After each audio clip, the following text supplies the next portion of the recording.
Ahoj, tu Matej z Geopriestor.sk. Vítajte pri dnešnom videu.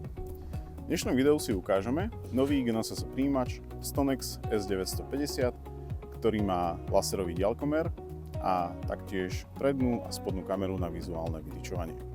Nachádzame sa pred portálom, kde si odmeriame nedostupné body s GNSS príjimačom. Momentálne máme založený nový projekt, urobenú kalibráciu inerciálnej jednotky a sme prostredníctvom Wi-Fi pripojení k príjimaču.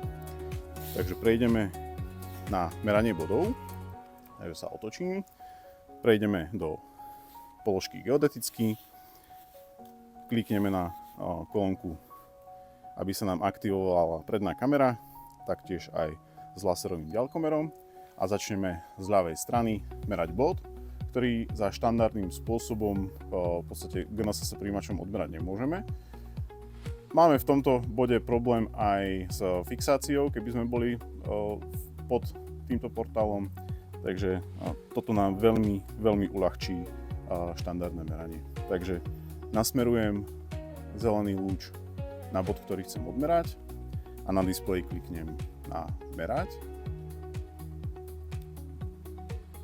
Bod nám odmeralo a v tomto kroku v podstate ten bod môžem uložiť. Môžeme vidieť súradnice ZTSK a taktiež aj súradnice ETR89. Ak by som potreboval, môžem doplniť kód, samozrejme číslovanie je automatické. Tak ako to už dobre poznáme z aplikácie Stonex Cube verzia 7, máme možnosť si zvoliť buď rýchly alebo pomalý režim.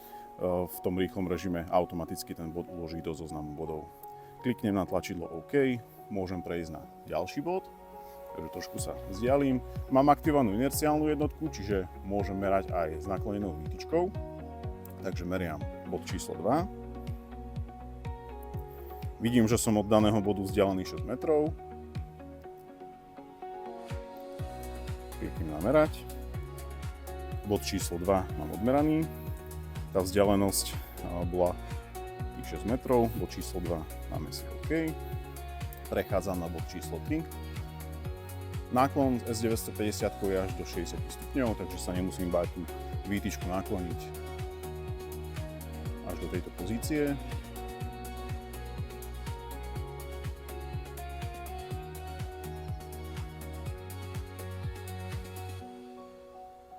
Takže meriam bod číslo 3.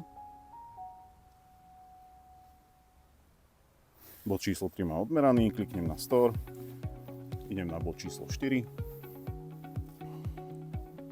Ako môžete vidieť, to cielenie tým laserom chce to trošku praxe, ale pri meraní nám to veľmi uľahčí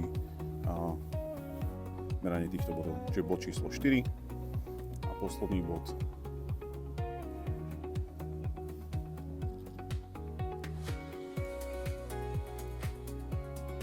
Číslo 5. Body máme pomerané a ešte si ich môžeme teraz zobraziť v zozname bodov. Takže prejdeme do projektu a zoznam bodov. V zozname bodov môžete vidieť 5 bodov, ktoré sme pomerali. Každý jeden bod má x-ovú a y-ovú súradnicu a taktiež aj nadmorskú výšku. Z osobnej skúsenosti odporúčam pri možno vzdialenejších bodoch, kedy je problém ten laserový lúč udržať v ruke, mať pripravený stojanček, aby ste si uľahčili túto prácu. To bolo z odmerania nedostupných bodov pomocou laserového lúča všetko. Ďakujem veľmi pekne, že ste pozreli toto video. Ak by ste mali akékoľvek otázky, kontaktujte nás na Geopriestor.sk alebo nám nechajte komentár pod video.